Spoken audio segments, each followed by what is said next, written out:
பார்த்தீங்கன்னா பஸ்க்கு நின்று time waste பண்ண வேண்டாம். கொஞ்சம் தூரம் நடந்தேன்னு வைங்களேன், ஷேர் ஆட்டோ பஸ்ஸு எல்லாம் வரும் ஃப்ரெண்ட்ஸ். அதனால் வந்துட்டு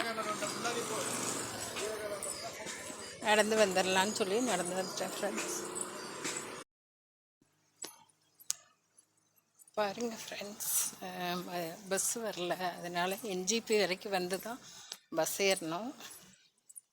நடந்து வந்துட்டுருக்கேன் பாருங்கள். எங்கள் ஸ்கூல்லேருந்து ஷார்ட்கட்டில் வந்துட்டு நடந்து வந்துட்டுருக்கு.